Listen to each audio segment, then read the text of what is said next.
Hello दोस्तों, नमस्कार। आप सभी का स्वागत है the basic classes YouTube channel पर। आज हम लोग एक साइंस का टॉपिक रेस्पायरेशन यानी कि श्वसन को डिटेल में देखेंगे। चलिए इसको स्टार्ट करते हैं, देखते हैं। चलिए, श्वसन लिखा हुआ है यहाँ पे और इंग्लिश इसका है रेस्पायरेशन। ये क्यों ज़रूरत है हम लोग के लिए, इस पर हम लोग बात करते हैं। श्वसन सभी व्यक्ति के लिए अति अनिवार्य है। श्वसन के बिना व्यक्ति जीवित नहीं रह सकता है। ये सारे बातें हम लोग अच्छा से जानते हैं। और जब हम लोग भोजन करते हैं तो कार्बोहाइड्रेट, प्रोटीन, वसा ये सब लेते हैं, तो उसको एनर्जी में कन्वर्ट करने के लिए हम लोग को ऑक्सीजन की ज़रूरत पड़ती है। इसलिए हम लोग श्वसन करते हैं। श्वसन करते हैं तो ऑक्सीजन हमें कहाँ से प्राप्त होती है? हम लोग जानते हैं कि एटमॉस्फेयर में बहुत सारे गैसें पाए जाते हैं, जैसे कि नाइट्रोजन, कार्बन डाइऑक्साइड, ऑक्सीजन और बहुत सारे गैसें। लेकिन हम लोग को ऑक्सीजन ज़रूरत है ग्लूकोज को डिकम्पोज कर एनर्जी में कन्वर्ट करने के लिए। तो एटमॉस्फेयर से हम लोग ऑक्सीजन को ग्रहण करते हैं। तो हम लोग रेस्पायरेशन को जनरली दो पार्ट्स में डिवाइड कर पढ़ेंगे। पहला पार्ट्स होगा इसका एक्सटर्नल रेस्पायरेशन और दूसरा होगा इंटरनल रेस्पायरेशन। दूसरा पार्ट होगा हम लोग का इंटरनल रेस्पायरेशन होगा। सबसे पहले हम लोग एक्सटर्नल रेस्पायरेशन के बारे में जानेंगे कि एक्सटर्नल रेस्पायरेशन यानी कि बाह्य श्वसन क्या होता है, और दूसरी बार जानेंगे हम लोग दूसरा बार में कि इंटरनल रेस्पायरेशन यानी कि अंतः श्वसन क्या होता है। तो सबसे पहले हम लोग बाह्य श्वसन के बारे में देखेंगे, यानी कि एक्सटर्नल रेस्पायरेशन के बारे में देखेंगे, किसमें क्या क्या प्रोसेस है, क्या क्या होता है। चलिए देखते हैं। हम लोग जैसे जानते हैं कि एक्सटर्नल रेस्पायरेशन को दो भाग में डिवाइड किया गया है। पहला है ब्रेथिंग, दूसरा है ट्रांसपोर्टेशन ऑफ गैसेस। दो भाग में डिवाइड करते हैं। एक्सटर्नल रेस्पायरेशन में ये होता है कि वायुमंडल से वायु के फॉर्म में जो मिक्सचर ऑफ गैसेस है वायु, उसको हम लोग ऑब्जर्व करते हैं और फेफड़े तक लाते हैं। इसमें इतना ही काम होता है एक्सटर्नल रेस्पायरेशन में। और इसके बाद उसको फेफड़े से हम लोग सेल तक पहुंचाते हैं। एक्सटर्नल रेस्पायरेशन का में इतना ही पढ़ना हम लोग को। चलिए देखते हैं कैसे होता है प्रोसेस, क्या क्या है, उसमें कौन कौन से स्टेप लिए जाते हैं, उसके बारे में डिटेल से देखते हैं। एक्सटर्नल रेस्पायरेशन अच्छा से समझिए कि वायुमंडल से ऑक्सीजन को लेना और फेफड़े तक पहुंचाना और फेफड़े से सेल तक पहुंचाना, इतना ही वर्क है इसमें देखना है। चलिए, तो इसको दो भाग में डिवाइड किया गया। पहला ब्रेथिंग और दूसरा transportation of gases. Transportation of gases मतलब हुआ कि गैस का परिवहन। गैस का परिवहन क्यों को पढ़ रहे हैं? क्योंकि ऑक्सीजन एक प्रकार का गैस ही है, इसलिए। चलिए देखते हैं ब्रेथिंग के बारे में पहले। तो ब्रेथिंग मतलब होता है श्वसन। अरे ब्रेथिंग मतलब होता है कि सांस लेना। तो सांस लेने में होता ये है कि दो क्रिया यहाँ पे होता है। पहला क्रिया कि ऑक्सीजन को वायुमंडल से ग्रहण कर फेफड़े तक पहुंचाना एक प्रक्रिया, और दूसरा होता है कि हम लोग श्वसन में के दौरान अपना कार्बन डाइऑक्साइड गैस भी बॉडी से रिलीज करते हैं, निकालते हैं। तो दो प्रक्रिया यहाँ पे होती है। पहला ऑक्सीजन को लेना, इनहेल करना अंदर, और दूसरा कि कार्बन डाइऑक्साइड को बाहर निकालना। दो प्रक्रिया होता है ब्रेथिंग में। तो पहला प्रक्रिया जिसमें हम लोग ऑक्सीजन को ग्रहण कर फेफड़े तक पहुँचाते हैं, मतलब कि O2 को हम लोग पकड़कर लंग्स तक यानी कि फेफड़े तक पहुंचाते हैं। इस प्रक्रिया को हम लोग इंस्पिरेशन बोलते हैं। टर्म को ध्यान दीजिएगा, इंस्पिरेशन बोलते हैं। ऑक्सीजन को लेकर वायुमंडल से लंग्स तक पहुंचाने की प्रक्रिया को इंस्पिरेशन बोलते हैं। और जब रेस्पायरेशन हो जाएगा हम लोग का, तो कार्बन डाइऑक्साइड आएगा लंग्स तक। तो वहां से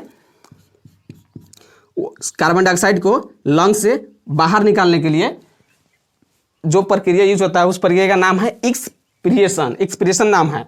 चलिए दोनों बारे में हम लोग अच्छा से समझ गए। पहला है कि ऑक्सीजन को लेने की प्रक्रिया को इंस्पिरेशन बोलते हैं और बाहर निकालने की प्रक्रिया को एक्सपिरेशन बोलते हैं। दोनों टर्म पर ध्यान रखिएगा।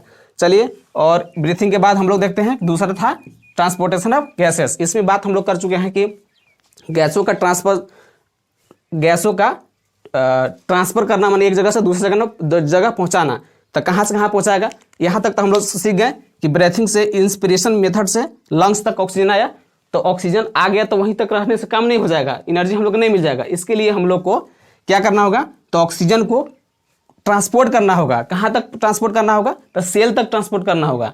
तो जब लंग्स तक पहुंचा ऑक्सीजन, तो ऑक्सीजन को ब्लड के माध्यम से सेल तक पहुंचाया जाता है, माध्यम ऑफ ब्लड ना, ब्लड के हेल्प से हम लोग O2 को सेल तक पहुंचाते हैं। ये चीज़ ध्यान रखिएगा, इसी को कहते हैं ट्रांसपोर्टेशन ऑफ गैसेस।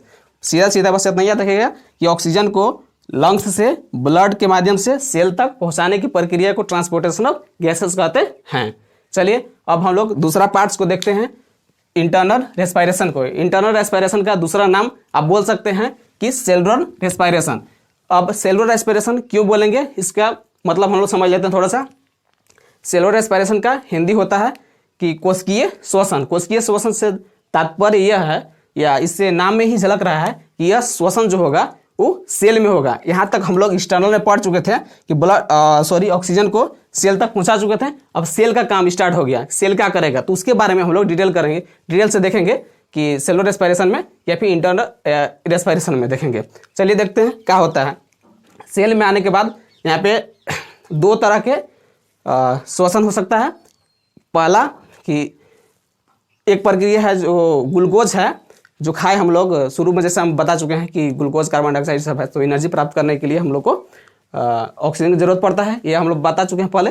तो ग्लूकोज जो है यदि ब्रेक होता है, यानी टूटता है सरल रूप में एनर्जी प्राप्त करने के लिए ऑक्सीजन के प्रेजेंस में, देखिएगा ध्यान से यहाँ पे ग्लूकोज जो है, ग्लूकोज ये ऑक्सीजन के प्रेजेंस में, मैंने ऑक्सीजन की उपस्थिति में, ग्लूकोज ऑक्सीजन के उपस्थिति में यदि ब्रेक होता है तो हम लोग को क्या मिलता है, एनर्जी मिलता है। इसीलिए हम लोग श्वसन करते हैं। ग्लूकोज रहने से एनर्जी प्राप्त नहीं हो सकता है। ग्लूकोज रहेगा प्लस O2 रहेगा, आएगा श्वसन के माध्यम से, इसके बाद एनर्जी मिलेगा। लेकिन एनर्जी के बनने के साथ साथ हम लोग को कार्बन डाइऑक्साइड भी मिलता है और H2O भी मिलता है बाई प्रोडक्ट के रूप में। तो एनर्जी कितना मिलता है, 686 किलो कैलोरी एनर्जी मिलता है। जब हम लोग ग्लूकोज को ऑक्सीजन के प्रेजेंस में ब्रेक करेंगे तो याद रखिएगा एनर्जी मिलेगा 686 किलो कैलोरी, और बाई प्रोडक्ट के रूप में कार्बन डाइऑक्साइड और H2O मिलेगा। इस प्रक्रिया को हम लोग नाम से डिनोट करते हैं, वो नाम है हम लोग का एरोबिक रेस्पायरेशन, यानी कि वायवीय श्वसन। क्या नाम है, वायवीय श्वसन, एरोबिक रेस्पायरेशन। क्यों वायवीय श्वसन बोले क्योंकि ग्लूकोज जो है ऑक्सीजन के प्रेजेंस में ब्रेक हो रहा है। उसी प्रकार देखेंगे जब ग्लूकोज ऑक्सीजन के अनुपस्थिति में, इसीलिए यहाँ पे ऑक्सीजन नहीं है, अगर ब्रेक होगा ऐसा कंडीशन में तो अल्कोहल मिलेगा। ध्यान रखिएगा क्या मिलेगा, अल्कोहल मिलेगा। ग्लूकोज बिना ऑक्सीजन के प्रेजेंस में ब्रेक होगा तो अल्कोहल मिलेगा, और बाई प्रोडक्ट के रूप में ये मेरा कार्बन डाइऑक्साइड मिलेगा। लेकिन एनर्जी भी मिलेगा। एनर्जी के साथ साथ हमको कितना एनर्जी मिलेगा वो भी जान लेते हैं, 56 किलो कैलोरी एनर्जी मिलेगा। यहाँ पे हम लोग ध्यान देने वाली बात है कि जब ग्लूकोज को ऑक्सीजन के प्रेजेंस में तोड़ रहे थे तो 686 किलो कैलोरी ऊर्जा मिल रहा था, लेकिन ऑक्सीजन को बिना वायु के प्रेजेंस में तोड़ रहे हैं तो अल्कोहल मिल रहा है, कार्बन डाइऑक्साइड मिल रहा है, एनर्जी मिल रहा है, लेकिन एनर्जी हमको सिर्फ 56 किलो कैलोरी मिल रहा है। यहाँ पे देख लीजिएगा, कंपेयर कर लीजिए कितना कम एनर्जी मिल रहा है। तो इस विधि को हम लोग क्यों यूज करते हैं, क्योंकि हमको जब कभी अल्कोहल बनाना रहता है, इसलिए हम लोग इस प्रोसेस को यूज करते हैं। तो इस प्रोसेस के नाम दिया गया है, या इसका नाम है एनएरोबिक रेस्पायरेशन, यानी कि अवायवीय श्वसन। अवायवीय श्वसन मतलब ही समझ में आ रहा है कि वायु नहीं रहेगा इसमें, यहाँ पे इसीलिए ऑक्सीजन यहाँ पे नहीं है, सिर्फ ग्लूकोज को बिना वायु के प्रेजेंस में अल्कोहल, कार्बन डाइऑक्साइड और एनर्जी के रूप में ब्रेक कर रहे हैं। चलिए ये देख लेते हैं कौन कौन से जीव में ऐसा होता है। ये एरोबिक वायवीय श्वसन तो ह्यूमन में या फिर एनिमल में होता है, लेकिन यहाँ पे देखेंगे हम लोग कि ये अवायवीय श्वसन कहाँ होगा, तो नाम है ईस्ट। ईस्ट सुने होंगे, जीव है उसमें होता है, बैक्टीरिया में भी होता है ये सब। और यूज क्यों करते हैं, इंपॉर्टेंट ध्यान देने वाली बात है कि यूज फॉर मेकिंग वाइन, यानी कि दारू वगैरह बनाने के लिए हम लोग यूज करते हैं अवायवीय श्वसन का। ठीक है, इसके बाद चलिए देख लेते हैं, जैसे कि यहाँ पे हम लोग अवायवीय श्वसन के बारे में देखें, उसी प्रकार हम लोग अवायवीय श्वसन मनुष्य में भी होता है, मनुष्य के मसल्स में भी होता है, उसके बारे में देख लेते हैं थोड़ा सा कि कब कौन कंडीशन में ऐसा होता है। तो हम लोग बात जैसे समझे कि अवायवीय श्वसन जो है वो ऑक्सीजन के अनुपस्थिति में होता है, तो ऐसा कॉमन कंडीशन है जब हम लोग के ऑक्सीजन कम मिलता है या फिर अनुपस्थिति की कंडीशन में हम लोग के शरीर में अवायु शोषण होता है। तो हम लोग जानते हैं कि जब हम लोग ज़्यादा खेलते हैं या दौड़ते हैं या बहुत सारा एक्सरसाइज करते हैं तो उस समय हम लोग को ज़्यादा एनर्जी की ज़रूरत पड़ता है। यदि ज़्यादा एनर्जी की ज़रूरत पड़ेगा तो ग्लूकोज जो है वो जल्दी जल्दी विखंडित होगा, टूटेगा और एनर्जी देगा। लेकिन हम लोग को उस समय ग्लूकोज को तोड़ने समय ऊर्जा के लिए ऑक्सीजन भी चाहिए। तो ऑक्सीजन तो उस समय हम लोग को मिल नहीं पाएगा उतना, इसीलिए ऑक्सीजन के प्रेजेंस उपस्थिति में नहीं हो पाएगा उतना जितना चाहिए, अवेलेबिलिटी नहीं हो पाएगा। तो बिना ऑक्सीजन के जब टूटेगा ग्लूकोज, जैसे कि यहाँ पे है ग्लूकोज, ऑक्सीजन नहीं है, जब ऐसा कंडीशन में टूटेगा तो लैक्टिक एसिड में टूटेगा प्लस एनर्जी में, एनर्जी तो मिल गया ओके, यहाँ तक कोई दिक्कत नहीं है। लेकिन लैक्टिक एसिड हम लोग को मिला और लैक्टिक एसिड हमारे लिए थोड़ा सा प्रॉब्लम खड़ा करता है। कैसे कि दौड़ते हैं तो उसके बाद हम लोग के मांसपेशियों में ऐंठन वगैरह आने लगता है, दर्द वगैरह होने लगता है, ऐसे बहुत सारा प्रॉब्लम क्रिएट करता है। तो इसका इलाज जनरली ये है कि आप उसको गर्म पानी वगैरह से धोइए, मालिश वगैरह कीजिए तो ख़त्म हो जाता है। क्या होगा, जो लैक्टिक एसिड है वो कार्बन डाइऑक्साइड और H2O में ब्रेक हो जाएगा। ठीक है, तो ग्लूकोज का फार्मूला हम लोग देख लेते हैं। ग्लूकोज का फार्मूला एग्जैक्ट क्या होता है, देखिए ग्लूकोज का फार्मूला होता है C6H12O6 होता है। जब ये ग्लूकोज बिना ऑक्सीजन के प्रेजेंस में टूटेगा तो लैक्टिक एसिड बन रहा है। लैक्टिक एसिड का फार्मूला भी हम लोग देख लेते हैं। लैक्टिक एसिड का फार्मूला जस्ट इसका हाफ कर दीजिए, जैसे लिखा है C लिखिए, H लिखिए, O लिखिए, इसका हाफ कर दीजिए, 3 हो जाएगा, इसका हाफ 6 हो जाएगा, इसका हाफ 3 हो जाएगा। ये चीज़ लैक्टिक एसिड का फार्मूला हुआ, प्लस एनर्जी लिख दीजिए, ये बन जाता है। तो इस इक्वेशन को भी ध्यान में रखिएगा।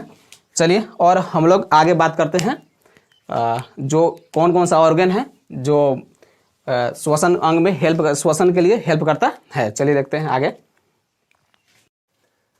चलिए अब हम लोग देख लेते हैं रेस्पिरेटरी ऑर्गन के बारे में कि कौन कौन सा जंतु कौन कौन से ऑर्गन से श्वसन करते हैं, उसके बारे में देख लेते हैं। जैसे कि हम लोग जानते हैं फर्स्ट है कि ह्यूमन यानी कि मनुष्य लंग्स के द्वारा श्वसन करता है, याद रखिएगा। इसके बाद दूसरा है फॉर्क, वो 2 तरह से श्वसन करता है क्योंकि वह 2 जगह पाया जाता है, या तो अर्थ पर यानी कि स्थल पर पाया जाएगा या फिर पानी में पाया जाता है। यदि वो पानी में पाया जाएगा तो स्किन से करेगा और स्थल पर पाया जाएगा भूमि पर तो लंग्स से करेगा श्वसन, याद रखिएगा इसको। इसके बाद आते हैं एक्वेटिक एनिमल, माने जो जलीय जंतु के बारे में। तो जलीय जंतु जनरली गिल से श्वसन करते हैं, जैसे कि जलीय जंतु में आ गया मछली आ गया, वो गिल से अपना श्वसन ग्रहण करती हैं और जो पानी में ऑक्सीजन घुला रहता है उसको ऑब्जर्व करती है श्वसन के रूप में करने के लिए। इसके बाद आते हैं कॉकरोच जो है अपना ट्रैकिया से श्वसन करता है। और 5वां है अर्थवर्म स्किन से श्वसन करता है। इसके बाद 6ठा है बैक्टीरिया मेसोसोम से श्वसन करती है। चलिए हम लोग देखें, इसको इम्पोर्टेंट है, इस चीज़ को याद रखिएगा, बहुत सारा कंपेटिटिव एग्जाम में भी पूछी जाती है हर बार, याद रखिएगा इसको, मोस्ट इंपोर्टेंट चीज़ है ये सारा, देख लीजिएगा ध्यान से, स्क्रीनशॉट भी ले लीजिएगा लेना होगा तो। चलिए थैंक यू, आज के लिए इतना ही।